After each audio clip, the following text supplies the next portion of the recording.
The stagecoach rumbled to a halt, dust billowing around its wooden wheels, as the driver called out, "Silverdale, Wyoming territory! 15 minutes to water the horses." Bethany Turner clutched her worn leather satchel tightly to her chest, her eyes widening in alarm. This was not San Francisco. This was not even California. The rolling plains of Wyoming stretched out before her, nothing like the coastal city she had been promised when she purchased her ticket 3 days ago.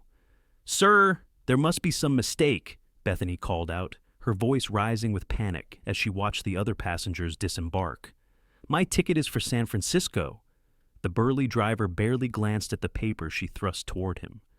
"That's for the connecting stage, madam? You were supposed to change at Fort Laramie yesterday." He spat a stream of tobacco juice into the dirt. "Next stage west ain't due for another 4 days, if it ain't delayed by weather or Indians." Bethany felt the blood drain from her face. 4 days? Her meager savings wouldn't cover a room for that long, and the teaching position waiting for her in San Francisco required her arrival by next week. She had sold everything she owned back in Boston to make this journey after her father's passing, left her with nothing but debts and memories. "But I never heard any announcement about changing stages," she protested, her gloved hands trembling. "Not my problem, madam," the driver replied, already turning away. "Stage runs on schedule, not passenger mistakes." The driver climbed back up to his perch, and before Bethany could say another word, the coach lurched forward, continuing its journey without her. She stood frozen in the dusty road, watching her plans quite literally roll away. The few other passengers who had disembarked had already dispersed, leaving her alone with her trunk and satchel in a town she'd never even heard of until moments ago. Silverdale appeared to be little more than a handful of wooden buildings strung along a single dirt road. A general store, a saloon with peeling paint, what looked to be a small hotel, and a few other structures that defied immediate identification. Nothing like the bustling metropolis of San Francisco she had imagined starting her new life in. Tears pricked at her eyes, but Bethany blinked them away. 22 years of life had taught her that crying rarely solved anything. What she needed now was a plan, or at least a place to stay until she could figure out what to do next. As she stood there contemplating her dire situation, a deep voice spoke from behind her. "Looks like the Dakota Star Line left you high and dry." Bethany turned to find a tall man leading a dappled gray horse. His face was partially shadowed by a wide-brimmed hat, but she could see he was young, perhaps in his late 20s, with several days' worth of stubble darkening his jaw.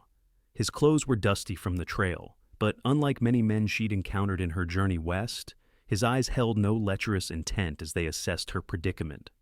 "I was supposed to be on my way to San Francisco," she explained, trying to keep the desperation from her voice. "Apparently, I missed a connection I didn't even know I was supposed to make." The man's mouth quirked up at one corner. "San Francisco's a mighty long way from Silverdale." He shifted his weight, considering her. "Been there once? Noisy place full of folks in a hurry to get rich or go broke trying." "I have a teaching position waiting," Bethany said, lifting her chin slightly. "Or had, I suppose, since I'll never make it there in time now." The man removed his hat, revealing sun-streaked brown hair. "Beau Thornton," he introduced himself with a slight nod. "Ranch foreman at the Crooked Creek, spread about 5 miles outside of town." "Bethany Turner," she replied with as much dignity as she could muster, while standing abandoned in the dust. Beau looked at her trunk, then back at her face. "Well, Miss Turner, seems to me you've got 2 choices. You can spend what money you've got waiting on the next stage that might or might not get you to California before winter sets in, or," he paused, seeming to consider his words carefully, "you could see this as an opportunity." "An opportunity?" Bethany echoed skeptically. "To do what exactly? Become the most educated person stranded in the middle of nowhere?" Beau Thornton laughed, a genuine sound that momentarily lightened the heaviness in her chest. "Maybe it's the right mistake," he said, his blue eyes crinkling at the corners. "Silverdale might not look like much, but we've got about 20 families with young ones, and not a teacher within 50 miles. Town council's been trying to convince someone qualified to come out here for nearly a year now." Bethany stared at him, uncertain whether to laugh or cry at the absurdity of it all. "Are you suggesting that being left at the wrong town is somehow Fate? Beau shrugged. I'm suggesting that sometimes the wrong turn takes you where you need to be. But first things first, let's get you and your belongings over to Mrs. Holloway's boarding house before you make any decisions. Wyoming nights get cold, even in June. Without waiting for a response, he picked up her trunk as if it weighed nothing at all and began walking toward a modest 2-story building with a small, neat garden in front.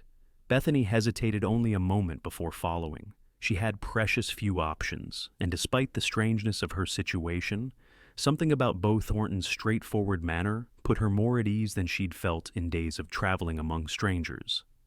Mrs. Holloway turned out to be a plump, no-nonsense widow in her 50s who took one look at Bethany's travel-worn appearance and immediately set about preparing a hot bath and a meal. Been running this place 15 years, ever since my Herald passed, she explained as she showed Bethany to a small but clean room. Don't get many single ladies passing through, but I keep a special room just for female boarders. Men stay on the other side of the house. Thank you for your kindness, Bethany said sincerely. Nonsense. Just good business, Mrs. Holloway replied, though her eyes were kind. Beau says you're a teacher? Yes, I was trained at the Framingham Normal School in Massachusetts. Mrs. Holloway's eyebrows shot up. Well now, isn't that something? You rest up and have some supper. Town council meets tomorrow evening at the church. I've half a mind to drag you there myself. After Mrs. Holloway left, Bethany sank onto the bed, her mind whirling. This morning, she had been en route to a new life in San Francisco. Now, she found herself contemplating staying in a tiny Wyoming town she'd never heard of, all because a handsome cowboy suggested it might be the right mistake. The practical part of her brain reminded her that her funds were limited, and the teaching position in San Francisco would surely be filled by someone else by the time she could get there. The adventurous part, a part she hardly knew existed, until this journey west whispered that perhaps Beau Thornton was right. Perhaps fate had other plans for her. After a bath that washed away 3 days of stagecoach dust, Bethany felt more clear-headed. At supper in Mrs. Holloway's dining room, she found herself seated with 3 other boarders, an elderly gentleman who introduced himself as the town's part-time doctor, a young mining surveyor passing through on business, and Beau Thornton, who had apparently returned after delivering her trunk. Miss Turner here is a teacher from back east, Mrs. Holloway announced as she served a hearty stew. Trained at some fancy school in Massachusetts. That's so? The doctor perked up. My word, we could certainly use someone of your caliber in Silverdale. These children are growing up wild as weeds. The mining surveyor nodded in agreement. I've been to a dozen small towns across the territory in the last year. The ones with proper schooling are the ones that thrive. Bethany felt all eyes on her. I haven't decided to stay, she said carefully. This has all happened rather suddenly. Life out here happens suddenly, Beau commented, breaking off a piece of bread. Flash floods, blizzards, opportunities they don't send advance notice. Very philosophical, Mr. Thornton, Bethany replied with a hint of amusement. His eyes met hers across the table. Just practical, Miss Turner. Folks who wait for perfect circumstances out here tend to wait themselves right into the grave. The conversation flowed easily after that, with Mrs. Holloway and the others filling Bethany in on Silverdale's short history. Founded just 8 years prior in 1869 as a supply point for nearby ranches and the occasional mining operation, it had grown steadily if not spectacularly. There was talk of the railroad possibly coming through within a year or two, which would change everything. The children have been gathering in the church 3 days a week, Mrs. Holloway explained. Different mothers take turns teaching basic reading and figures, but none have proper training.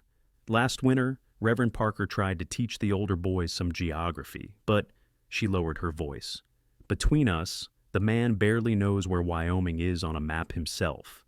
By the time supper concluded, Bethany found herself genuinely considering the possibility of staying, at least temporarily.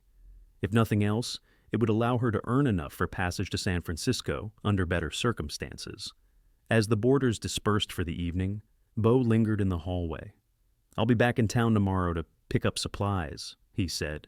If you'd like, I could introduce you to some of the town council members before the official meeting. That's very kind of you, Mr. Thornton. May I ask why you're taking such an interest in my situation? Beau's expression grew serious. My sister had a mind to be a teacher once. Never got the chance, fever took her when she was 17. He shifted his weight, clearly uncomfortable with sharing something so personal. Besides, Silverdale needs good people with skills to offer if it's ever going to be more than just a stop on the way to somewhere else. His honesty touched her. "I'll consider attending the meeting," she said. "That's all anyone can ask." He tipped his hat and turned to go. "Rest well, Miss Turner." Bethany slept better than she had in weeks, despite the strange surroundings. Perhaps it was the comfort of a real bed after nights spent cramped in a stagecoach, or perhaps it was the unexpected sense that, despite everything going wrong, something might be going right after all. The next morning, Bethany woke early and spent time writing in her journal, weighing her options. Her teaching contract in San Francisco had promised $40 a month, a handsome sum for a female teacher. Would Silverdale be able to match that? And even if they could, was she prepared to give up the dream of life in a cosmopolitan city for this dusty frontier town? Mrs. Holloway knocked on her door mid-morning. "Some of the mothers are hoping to meet you," she said without preamble. "They're gathering at the general store in about an hour, if you're agreeable." Curiosity won out over caution. "I'd be pleased to meet them," Bethany replied. The general store turned out to be the center of Silverdale's social life. Women of various ages milled about, ostensibly shopping, but clearly waiting for her arrival. A cluster of children played outside, their laughter carrying through the open door. Mrs. Holloway made the introductions, and Bethany soon found herself surrounded by eager mothers peppering her with questions about her training, teaching methods, and what subjects she could offer. "My Jacob is 12 and has a mind for numbers," said one woman, gesturing to a tall, gangly boy peering through the window. "But there's no one here who can teach him beyond basic arithmetic. And my girls need proper penmanship if they're ever to make good matches," added another. A statement that made Bethany bite her tongue to keep from commenting that education should serve a higher purpose than matrimonial prospects. A young mother bouncing a baby on her hip spoke up hesitantly. "Could you teach music, Miss Turner? We've a piano in the church that's barely touched except for hymns on Sunday." "I do have some musical training," Bethany acknowledged, surprised by her own growing enthusiasm. These women clearly valued education for their children, even if some of their perspectives differed from her own. As the impromptu meeting continued, Bethany caught sight of Beau Thornton through the window, loading supplies onto a wagon. He tipped his hat when he saw her looking, and she felt a strange flutter in her stomach that had nothing to do with her current predicament. When she finally extricated herself from the gathering, she found Beau waiting outside, leaning against his wagon. "Looks like you've made quite an impression," he observed. "They're certainly eager for a teacher," she admitted, "though I'm still not convinced this is the right place for me." "Fair enough," he gestured to his wagon. "I'm headed to check on a property on the edge of town that might interest you. Care to ride along? Give you a better feel for Silverdale beyond the main street." Propriety dictated she should decline such an invitation from a man she barely knew, but Bethany was thousands of miles from Boston's strict social codes. Besides, Mrs. Holloway and half the town's mothers had just seen them speaking. "I would like to see more of the area," she decided. "If it won't delay your work." Beau helped her up onto the wagon seat, his hand steady as she navigated the awkward climb in her skirts. The contact was brief, but sent another inexplicable flutter through her chest. They rode past the end of the main street and continued for about 10 minutes along a dirt track that led away from town. Finally, they reached a small clearing where a modest cabin stood, surrounded by cottonwood trees that offered welcome shade. "This was the previous schoolhouse," Beau explained as he helped her down. "Teacher was an old fellow who passed last winter. Place has been empty since." The cabin was simple but solidly built, with a large main room that clearly served as the classroom and a smaller room at the back. "Where did the teacher live?" Bethany asked, peering through a window. "Right here." "Bedrooms in back. There's a pump out back for water, and an outhouse about 50 yards that way." Beau pointed. "It's not fancy, but it's private." Bethany stepped inside, surprised to find the interior clean and relatively dust-free. A blackboard hung on one wall, and rows of rough-hewn benches faced it. Bookshelves, mostly empty, lined another wall. "Town council's been maintaining it, hoping to attract a new teacher," Beau said, following her in. "Most of the books went to families after old Mr. Harris died, but they'd be returned quick enough if there was a school again." Bethany ran her fingers along the teacher's desk, her mind already envisioning how she would arrange things, where she would hang maps, how she would group the students by age and ability. "How many children are there in Silverdale?" she asked. "About 30 of school age, give or take. Some of the ranch families live too far out to send their young ones daily, but they might board them in town during the week if there was proper teaching to be had." Bethany tried to imagine it, 30 children of different ages and abilities, all under her guidance. In San Francisco, she would have been one of several teachers at a large school. Here, she would be the entire educational system. "The town council is prepared to offer $30 a month, plus this cabin," Beau said, watching her reaction carefully. "Not what you'd make in San Francisco, I expect, but living costs less here, and you'd have no rent to pay." It was less than her San Francisco offer, but with housing included, it might actually leave her with more at the end of each month. Still, money wasn't the only consideration. "It's very isolated," she observed, looking out at the trees surrounding the clearing. "Town's just a 10-minute walk that way," Beau pointed, "and I ride by here nearly every day on my way to and from the ranch. Could check in if you were concerned about safety." The offer should have seemed presumptuous from a man she'd only just met, but instead, it felt reassuring. There was something solid and dependable about Beau Thornton that put her at ease despite their short acquaintance. "Why are you doing all this, Mr. Thornton?" she asked directly. "You mentioned your sister, but surely that's not the only reason you're going out of your way to convince me to stay."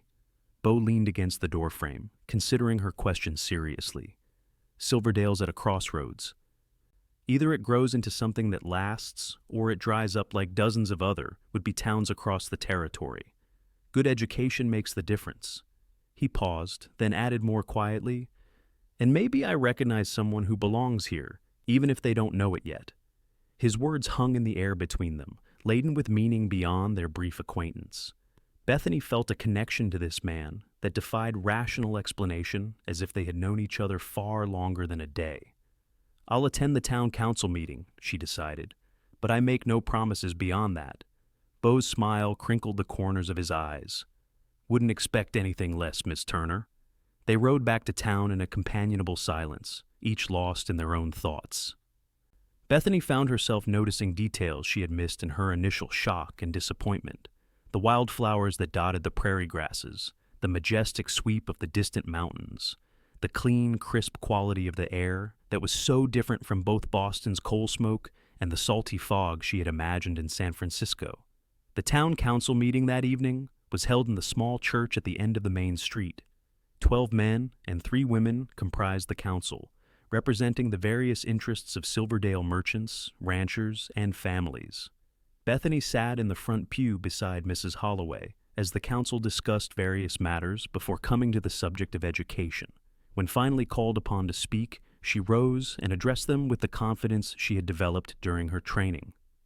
"I am qualified to teach reading, writing, arithmetic, history, geography, natural philosophy, and basic Latin," she stated clearly. "I also have training in music, particularly piano and vocal instruction." A murmur of approval rippled through the gathering. "And you would be willing to teach children of all ages?" asked a severe-looking man who had been introduced as Mr. Peterson, the owner of the general store. "Yes, though I would organize them by ability rather than strictly by age," she replied. "In my experience, a child of 8 who reads well can often progress alongside older children in that subject, while perhaps requiring more basic instruction in mathematics." This practical approach seemed to impress them, and the questions continued for nearly half an hour. Throughout it all, Bethany was aware of Beau sitting quietly at the back of the church, his expression encouraging whenever she glanced his way. Finally, Reverend Parker, who served as the council's head, asked the question she had been waiting for. "Miss Turner, would you consider accepting the position as Silverdale's teacher, beginning as soon as arrangements can be made?" Bethany took a deep breath. Just days ago, she had been certain her future lay in San Francisco. Now she stood in a small church in Wyoming, contemplating a completely different path. "I would like to propose a trial period," she said, surprising even herself with the words. 3 months, during which time both the council and I can determine if the arrangement suits. At the end of that time, we can discuss a more permanent arrangement if both parties are satisfied." The council members exchanged glances, then Reverend Parker nodded. That seems reasonable. We can offer $30 monthly, plus use of the schoolhouse and cabin. School term would run from September through May, with traditional holiday breaks. And what of the summer months? Bethany inquired. The position would be yours year-round, Mr. Peterson interjected. Though formal schooling would pause, you might offer additional instruction for those interested, or simply take the time for your own pursuits. It was a fair offer, perhaps even generous for a town of Silverdale's size. Bethany thought of the schoolhouse, already picturing it filled with eager young minds. She thought of the alternative, spending her meager remaining funds on a hotel while waiting for the next stagecoach, then arriving in San Francisco too late for her position, forced to find new employment in a city where she knew no one. "I accept your offer," she said firmly, "for a 3-month trial beginning in September." The council erupted in pleased exclamations and handshakes. As the meeting adjourned, various members came to introduce themselves more personally and welcome her to Silverdale. Through it all, Beau kept his distance, but when the crowd finally thinned, he approached. "Congratulations, Miss Turner," he said, his voice warm. "Silverdale just became a far more fortunate town." "Thank you for your guidance, Mr. Thornton," she replied. "I'm still not entirely convinced this isn't madness on my part. But there's something to be said for embracing the unexpected." "The best decisions often seem like madness at first glance," he agreed. "I'll be by tomorrow to help you look over the cabin, see what might need fixing before you move in." As they walked back toward Mrs. Holloway's boarding house in the gathering dusk, Bethany felt a strange mix of trepidation and excitement. 3 months wasn't forever. If Silverdale proved unsuitable, she could still make her way to California or even back east.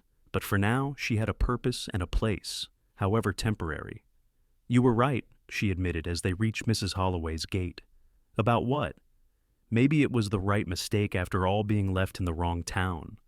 Beau's smile in the fading light made her heart skip in a most improper way. "Night, Miss Turner." "Good night, Mr. Thornton." As June turned to July, Bethany threw herself into preparations for the school term. The cabin required only minor repairs, which Beau and several other men from town readily provided. Mrs. Holloway helped her sew curtains for the windows and piece together a colorful quilt for the narrow bed in the back room. Word spread throughout the surrounding area that Silverdale would have a proper school come September, and Bethany found herself meeting families who rode for hours just to introduce themselves and their children. She began collecting books, some donated by families, others ordered through Mr. Peterson's store. A set of outdated but serviceable maps arrived from Cheyenne, sent by a cousin of one of the council members. The church's piano was moved to the schoolhouse after Reverend Parker declared that education of the spirit can accommodate education of the mind. Through it all, Beau Thornton remained a steady presence. Though his duties as ranch foreman kept him busy, he made time to check on her progress at least twice a week, often bringing small gifts, a jar of honey from a local beekeeper, a sturdy wooden chair he'd repaired himself, wildflowers that brightened her sparse quarters. Bethany found herself looking forward to his visits more than was strictly proper. There was an ease between them that she had never experienced with any man before. Beau spoke to her as an equal, valued her opinions, and seemed genuinely interested in her ideas for the school. One warm evening in late July, they sat on the small porch Beau and some of the ranch hands had added to the front of the schoolhouse. The setting sun painted the sky in brilliant oranges and pinks, and a gentle breeze carried the scent of prairie grass and wildflowers. "I received a letter today," Bethany said, breaking their comfortable silence, "from the school in San Francisco." Beau's posture stiffened slightly. "Oh?" "They found another teacher, of course, but the headmistress wrote that if my frontier adventure doesn't suit me, I should contact her again next spring." Bethany smoothed her skirt, not looking at Beau. "She seemed to think I'd be eager to leave Wyoming by then." "And will you be?" Beau's voice was carefully neutral. Bethany considered the question honestly. 2 months ago, I would have said yes without hesitation. Now. She gestured to the beauty surrounding them. "I'm not so sure. There's something about this place that gets under your skin." "That it does." Beau's expression relaxed into a smile. "Though I admit, having a teacher who quotes Shakespeare and plays Chopin has certainly elevated Silverdale's standing."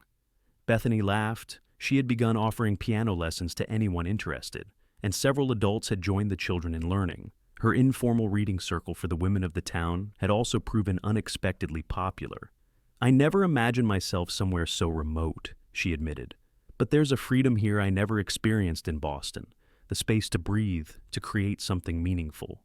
That's what drew my family west," Beau said. "My father was a cobbler in Pennsylvania, cramped shop, 6 children, never enough of anything.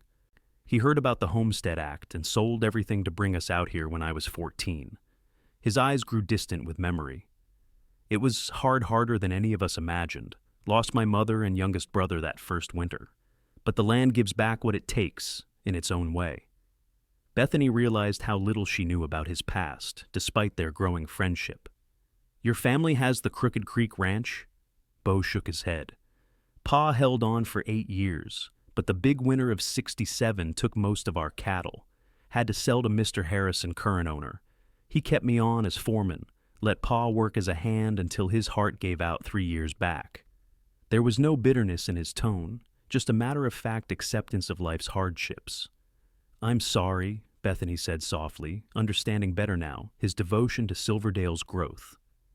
This wasn't just a town to him, it was home, built from struggle and sacrifice. "Don't be. We made our choice and lived with it. That's all anyone can do." He turned to face her more directly. "What about your family? You mentioned your father passed." "Yes, last autumn. He was a bookkeeper for a shipping company in Boston. My mother died when I was 10, consumption. It was just the 2 of us after that." Bethany smiled sadly. "He worked so hard to ensure I got an education, even when his colleagues thought it was wasteful to educate a daughter so thoroughly." "He'd be proud to see you now," Beau said with conviction, "building something important." "I hope so." Bethany's throat tightened unexpectedly.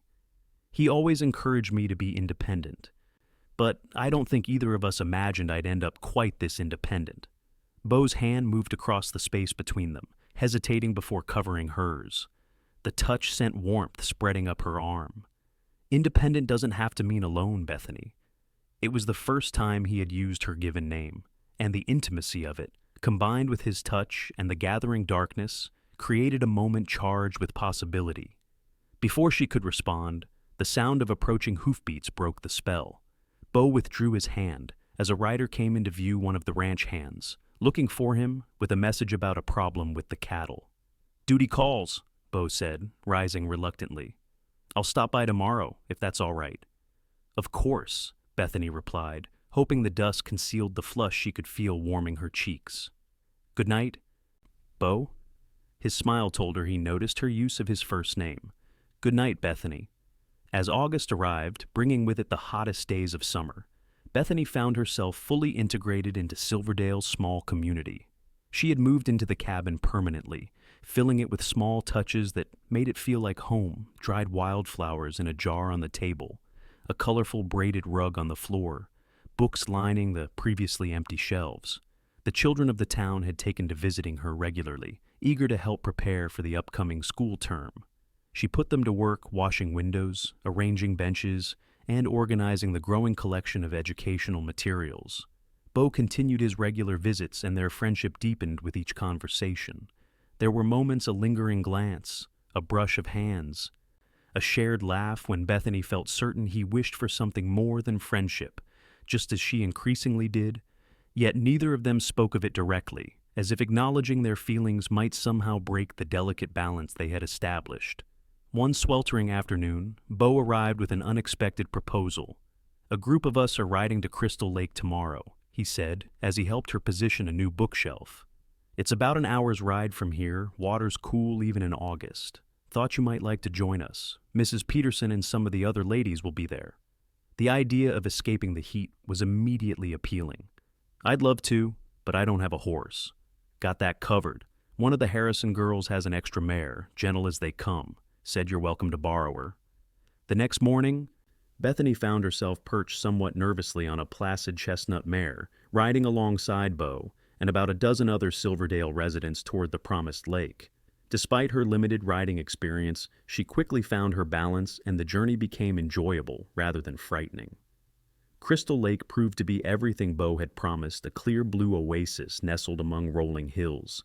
surrounded by pine trees that offered welcome shade.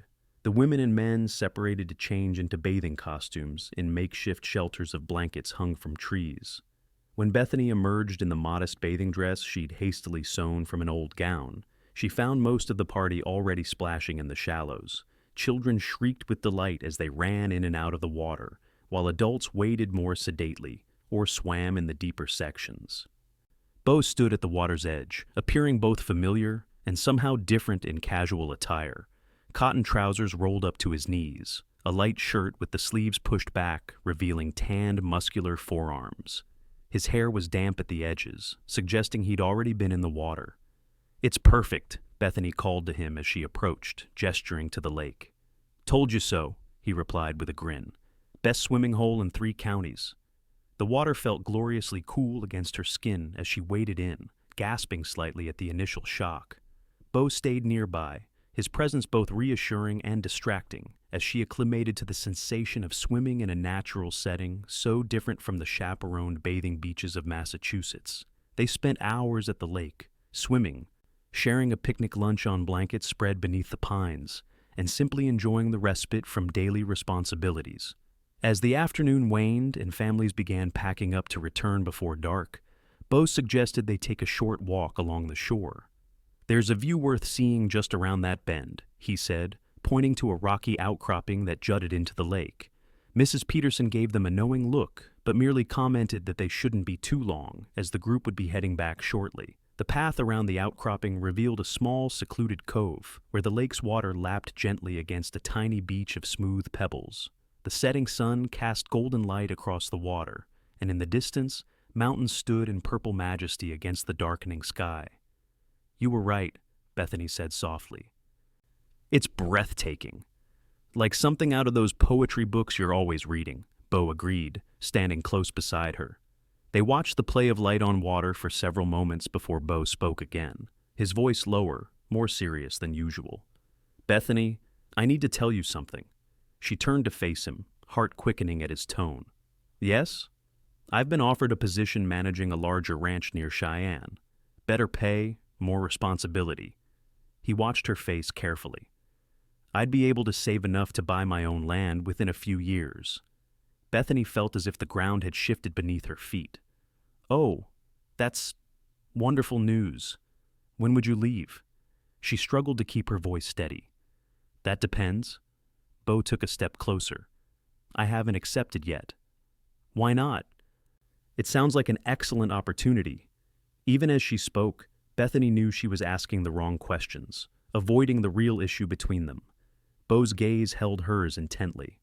"Because in the 2 months since a stagecoach left you stranded in Silverdale, I've come to care for you more than I thought possible. And the idea of leaving now, just when you're putting down roots here," he shook his head, "it doesn't sit right." Bethany's breath caught in her throat. "Beau, I know it's too soon," he continued quickly. "We've only known each other a short while, and you're still deciding if Silverdale is right for you beyond these 3 months. I wouldn't presume to—" Bethany gathered her courage and placed her fingers lightly against his lips, silencing him. "I care for you too," she said simply. The confession hung in the air between them for a heartbeat before Beau's hand came up to gently capture hers. He pressed a kiss to her palm that sent shivers through her entire body. "I don't want you to leave," she admitted, her voice barely above a whisper. "But I also don't want to be the reason you give up an opportunity you deserve." "There will be other opportunities," Beau said, his free hand moving to lightly touch her cheek. "But I'm beginning to think there's only one Bethany Turner." The moment stretched between them, filled with unspoken possibilities. Then, with aching slowness, Beau leaned forward, giving her every chance to pull away. Instead, Bethany closed the remaining distance between them, and their lips met in a kiss that was both tender and revelatory. It was brief propriety demanded as much, even in their relative privacy. But when they parted, Bethany knew with sudden clarity that her future had irrevocably changed course the moment that stagecoach left her behind in Silverdale. "We should get back," she murmured, though she made no move to step away from him. "They'll be waiting." Beau nodded, but his eyes still held hers. "Will you have dinner with me tomorrow? Properly, I mean. There's more we should talk about." "Yes," she agreed. though I imagine Mrs. Holloway and half the town will be speculating wildly by then." "Let them speculate," Beau laughed, finally stepping back, but keeping her hand in his. "They've been doing it since the day I helped you with your trunk." They walked back to rejoin the group, Bestow, their entwined fingers speaking volumes even as they maintained a respectable conversation about the upcoming school term. Mrs. Peterson's knowing smile confirmed Bethany's suspicion that their growing attachment had not gone unnoticed by the townspeople. The ride back to Silverdale was filled with a new awareness between them, glances exchanged, smiles shared, the occasional brush of their horses bringing them momentarily closer. By the time they reached town, Bethany felt as though she were floating, her body light with happiness despite the physical fatigue of the day's activities. Beau saw her safely to her cabin door, keeping a proper distance now that they were back among the watchful eyes of Silverdale. "Until tomorrow," he said, tipping his hat with a smile that promised much more than just dinner. "Until tomorrow," she echoed, unable to stop her own smile from spreading across her face. That night, Bethany wrote a long entry in her journal, attempting to make sense of the whirlwind her life had become. Just 3 months ago, she had been a proper Bostonian schoolteacher with a clear plan, travel to San Francisco, teach at a prestigious girls' school, build a respectable, independent life. Now, she found herself in love with a Wyoming ranch foreman, contemplating a future so different from what she had imagined that it almost seemed like someone else's life entirely. Yet it felt right in a way nothing ever had before. The stagecoach leaving her in Silverdale had seemed like disaster at the time, but now appeared increasingly like the hand of Providence guiding her where she truly belonged. Their dinner the following evening took place at Silverdale's only restaurant, a small establishment attached to the hotel that served simple but hearty fare. Beau arrived at her door looking more polished than she had ever seen him, hair neatly combed, wearing a clean shirt and jacket that emphasized his broad shoulders. The entire town, it seemed, found reasons to pass by their table throughout the meal, offering greetings and lingering just long enough to confirm the rumors of a budding romance between the new school teacher and the well-respected ranch foreman. "I feel like we're on display at a county fair," Bethany whispered after the third coincidental visit from a townsperson. Beau chuckled. "Small town, not much in the way of entertainment besides each other's business." Despite the interruptions, they managed to have the serious conversation Beau had mentioned. He explained more about the Cheyenne offer. It was indeed an excellent opportunity, but not the only path to achieving his dream of owning land someday. "Harrison's getting older," he said, referring to his current employer. "He's mentioned possibly selling off pieces of Crooked Creek in the next few years. If I stay on, I'd have first option at a fair price." "So you'd be sacrificing immediate advancement for a longer-term goal," Bethany observed. "That's one way to look at it. Another is that I'd be investing in the place and people that matter to me." His eyes held hers meaningfully. "Some things are worth waiting for." By the time September arrived and school began, Bethany and Beau's courtship was common knowledge throughout Silverdale. They maintained propriety, always meeting in public or with others present, but there was no disguising the depth of feeling between them. The school opened with 32 students ranging from 6 to 16 years of age.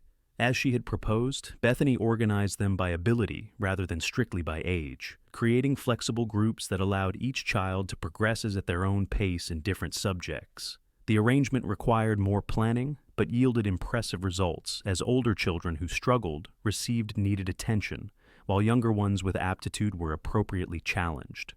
Word of her teaching methods spread, and by October, 3 more children from outlying ranches had joined the school, boarding in town with relatives or friends during the week. Bethany found herself working longer hours than she had anticipated. But the work was deeply satisfying, each small breakthrough a struggling reader suddenly grasping phonics. A mathematics-averse girl discovering geometry filled her with purpose. Beau supported her wholeheartedly, often stopping by after school hours to help with physical tasks around the schoolhouse or simply to provide company as she prepared lessons for the following day. Their courtship progressed steadily, marked by shared meals, Sunday walks after church, and increasingly open discussions about their hopes for the future. In early November, as the first snows dusted the Wyoming landscape, Bethany's 3-month trial period came to an end. the town council convened a special meeting to discuss the continuation of her position.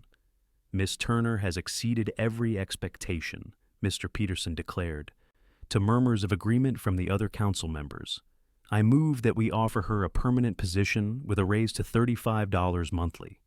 The motion passed unanimously, and Reverend Parker presented the offer to Bethany, who stood before the council with growing confidence, so different from the uncertain young woman who had addressed them in June. "I accept with gratitude," she said, her decision made weeks ago, though perhaps she hadn't fully admitted it to herself until this moment. "Silverdale has become home to me in ways I never anticipated." As the meeting concluded and well-wishers surrounded her, Bethany felt Beau's presence before she saw him, standing quietly at the back of the church, as he had the first evening. Their eyes met across the room, and the pride and affection in his gaze warmed her more thoroughly than any hearth fire could have. Later, as he walked her home through gently falling snow, Beau spoke of plans for weatherproofing the schoolhouse for the coming winter, additional insulation for the walls, a second stove for the far end of the room, storm shutters for the windows. "You've thought of everything," Bethany said, touched by his attention to details that would make her daily work more comfortable. "Not quite everything," Beau replied, his tone shifting subtly. They had reached her cabin, and instead of saying goodnight at the door as usual, he asked, "May I come in for a moment? There's something I'd like to discuss." The seriousness in his voice sent a flutter of anticipation through her chest. "Of course." Inside, Bethany lit the lamps while Beau built up the fire that had burned low during her absence. When the cabin was sufficiently illuminated and warmed, he turned to face her, an uncharacteristic nervousness evident in his stance. "I had a whole speech prepared," he began, a rueful smile crossing his features, "about timing and propriety and not wanting to rush you. But standing here now, it all seems like unnecessary words." Bethany's heart raced as he reached into his pocket and withdrew a small object wrapped in a handkerchief. With deliberate movements, he unwrapped it to reveal a simple gold band set with a modest pearl. "It was my mother's," he explained softly.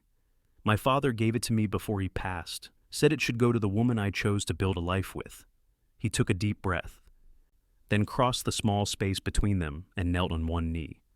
"Bethany Turner, I love you. I think I've loved you since that first day when you stood in the dust, looking like the world had ended, because a stagecoach left you in the wrong town." His voice grew stronger, more certain. "I know it's only been 5 months, but I'm as sure of this as I've ever been of anything. Would you do me the honor of becoming my wife?" Tears blurred Bethany's vision, but they were tears of joy, not sadness. "Yes," she whispered, then more firmly. "Yes, Beau Thornton. I will marry you." His face broke into a radiant smile as he rose and slipped the ring onto her finger. It fit perfectly, as if it had been made for her all along. When he pulled her into his arms, their kiss held all the promise of the future they would build together. They were married on Christmas Eve in Silverdale's small church, decorated with pine boughs and candles for the occasion. Mrs. Holloway insisted on hosting the wedding dinner at her boarding house, and it seemed the entire town turned out to celebrate with them. Even Mr. Harrison, Beau's employer, made the journey from his main residence in Cheyenne to attend, bringing with him an unexpected wedding gift, the deed to a parcel of Crooked Creek land not far from the schoolhouse. "Been meaning to start breaking up that spread anyway," the elderly rancher explained gruffly. "Might as well begin with a piece from my best foreman. 20 acres ain't much, but it's good bottom land with water rights. Should be enough to build on." It was more than enough. By spring, construction had begun on a proper home to replace Bethany's small cabin. The schoolhouse remained in its original location, but their new home rose just a quarter-mile away, close enough for Bethany to walk easily each day, yet separate enough to maintain the distinction between her professional and personal life. Beau continued working as foreman at Crooked Creek while developing their own small property in his spare time. They started with a vegetable garden and a few chickens, adding a milk cow and 2 horses by summer. Bethany's teaching salary, combined with Beau's wages and what they could produce themselves, allowed them to live comfortably while saving for future expansions. Their first child, a son they named William after Beau's father, arrived in February of 1879, almost exactly a year after their wedding. Bethany took only a brief respite from teaching 2 weeks before the birth, and 4 after, with Mrs. Peterson and several of the older girls helping maintain the school's routine during her absence. William accompanied her to school as an infant, sleeping in a cradle Beau crafted that fit neatly beside her desk. As he grew into a toddler, he became the unofficial mascot of the schoolhouse, charming students and parents alike with his curious nature and ready smile. When Silverdale's population growth justified the addition of a second teacher in 1881, Bethany took on the role of head teacher, focusing on the older students while her assistant, a young woman from Denver, handled the younger children. By then, their family had expanded to include a daughter, Emma, born in the spring of 1880. The railroad did indeed come to Silverdale in 1882, transforming the once tiny settlement into a growing town with regular connections to Cheyenne and beyond. With it came new businesses, more families, and greater opportunities for both the community and the Thorntons personally. Beau gradually expanded their property, adding adjacent parcels as they became available until they had a respectable 60 acres. Never a large operation by Wyoming standards, the Thornton place nonetheless became known for quality, particularly the apple orchard Beau planted as a surprise for Bethany on their 5th anniversary, remembering her mention of the Massachusetts orchards she had loved as a child. In the spring of 1883, Bethany received a letter that brought her journey full circle. It was from the headmistress in San Francisco, who had once offered her a position, responding to a letter Bethany had sent months earlier, inquiring about educational developments in the West. "I must confess," the woman wrote, "that when you first informed me of your intention to remain in Wyoming territory, I feared you were sacrificing your considerable talents at the altar of romantic inclination. I am delighted to find myself mistaken. The educational approach you describe implementing in Silverdale shows innovation that many of our supposedly advanced urban institutions would do well to emulate. Perhaps someday I might persuade you to visit San Francisco, not to teach, but to lecture on your methods." Bethany shared the letter with Beau that evening as they sat on the porch of their home, watching their children play in the yard as the setting sun painted the distant mountains gold and purple. "Imagine that," Beau said with a smile. "My wife, the educational innovator." "It seems absurd," Bethany laughed. "I'm just doing what works for the children in front of me." "That's precisely why it works." Beau's arm tightened around her shoulders. "You never tried to make Silverdale into Boston or San Francisco. You saw what was needed here and created something new." Bethany leaned against him, contemplating how thoroughly her life had changed from the path she had once envisioned. "Do you ever wonder what would have happened if that stagecoach hadn't left me behind?" she asked. "Sometimes," Beau admitted. "But then I remember what I told you that first day." "Maybe it's the right mistake," they said in unison, then laughed at the shared memory. "It wasn't a mistake at all," Bethany said softly, watching as William helped his little sister up after a tumble. "It was the beginning of everything that matters." As twilight deepened into night, they called the children in for supper. The familiar routine of family life, washing small hands, saying grace, sharing stories of the day's events filled Bethany with profound contentment. This was her life, now teacher, wife, mother, community member roles that intertwined to create an identity far richer and more satisfying than the independent but potentially isolated existence she had once sought in San Francisco. Later that night, with the children asleep and household chores complete, Bethany stood at the window of their bedroom, gazing out at the starlit Wyoming sky. Beau's arms encircled her from behind, his chin resting lightly on top of her head. "Happy?" he asked simply. Bethany turned in his embrace, reaching up to touch his face, still handsome, though now bearing the lines of a man approaching 40, weathered by work and responsibility, but softened by love and joy. "Completely," she answered truthfully.